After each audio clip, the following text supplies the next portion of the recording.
Welcome to the Folktale Project. This is Dan Scholz.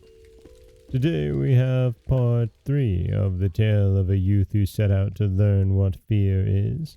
And our youth, well, he's faced 2 challenges. First, a parson who was hiding in the shadows and tried to scare him. And then, after he was removed from his home, he spent the night underneath a gallows tree, and still, he feels no fear. But now, he's going to face his greatest challenge in the haunted castle. And the king has given him leave to go and sit and watch in the castle for 3 nights, and given him 3 things to take with him. And he's begged for a fire, a turning lathe, and a carving bench with a knife. And now, let's catch back up with the tale of a youth who set out to learn what fear is. On the following day, the king had put everything into the castle, and when night drew on the youth, he took up his position there, lit a bright fire in one of the rooms, placed the carving bench with the knife close to it, and sat himself down on the turning lathe.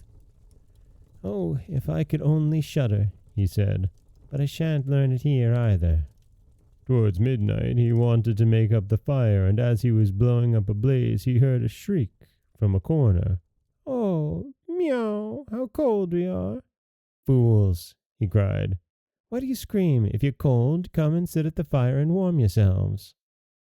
And as he spoke, 2 huge black cats sprang fiercely forwards and sat down, one on each side of him, and gazed wildly at him with their fiery eyes. After a time, when they had warmed themselves, they said, "Friend, shall we play a little game of cards?" "Why not?" he replied, "but first let me see your paws." Then they stretched out their claws. "Ha!" said he. "What long nails you've got! Wait a minute. I must first cut them off." Thereupon he seized them by the scruff of their necks, lifted them onto the carving bench, and screwed down their paws firmly. "After watching you narrowly," he said, "I no longer feel any desire to play cards with you." And with these words he struck them dead and threw them out into the water. But when he had thus sent the 2 of them to their final rest, and was about again to sit down at the fire, out of every nook and corner came forth black cats and black dogs with fiery chains in such swarms that he couldn't possibly get away from them. They yelled in the most ghastly manner, jumped upon his fire, scattered it all, and tried to put it out. He looked on quietly for a time, but, when it got beyond a joke, he seized his carving knife and called out, "Be off, you rabble-rout!" and let fly at them. Some of them fled away, and the others he struck dead and threw them out into the pond below. When he returned, he blew up the sparks of the fire once more and warmed himself. And as he sat thus, his eyes refused to keep open any longer, and a desire to sleep stole over him. Then he looked around him and beheld in the corner a large bed.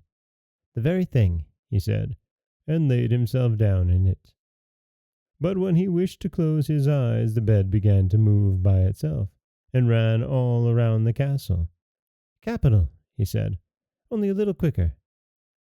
Then the bed sped on, as if drawn by 6 horses, over thresholds and stairs, up this way and down that, and then all of a sudden, crish-crash, with a bound it turned over upside down, and lay like a mountain on top of him. But he tossed the blankets and pillows in the air, emerged from underneath, and said, "Now, anyone who has a fancy to go for it may go a drive," lay down at his fire, and slept till daylight. In the morning the king came, and when he beheld him lying on the ground, he imagined the ghosts had been too much for him, and that he was dead. Then he said, "Oh, what a pity, and such a fine fellow as he was." The youth heard this, got up, and said, "It's not come to that yet." Then the king was astonished, but very glad, and asked how it had fared with him. "First rate," he answered. "And now I've survived the one night, I shall get through the other 2 also." The landlord, when he went to him, opened his eyes wide and said, "Well, I never thought to see you alive again. Have you learnt now what shuddering is?" "No," he replied. "It's quite hopeless. If someone could only tell me how to." And that is the end of part 3 of the tale of a youth who set out to learn what fear is. And at this point, it really does seem like this youth is never going to discover fear. Well, we'll see if he meets up with any on Friday, when he spends his next night in the castle. This is Dan Scholz from the Folktale Project. Don't forget that you can subscribe to the podcast on Apple Podcasts, Stitcher, Google Play, Overcast, anywhere you'd like to get your podcasts. You can follow us on Twitter at Folktale Project. You can find us on Auto Radio, TuneIn Radio, iHeartRadio, Spotify, anywhere you'd like to listen. And you can always head over to folktaleproject.com, where you'll find a new story waiting for you every Monday, Wednesday, and Friday. As always, thank you so much for listening.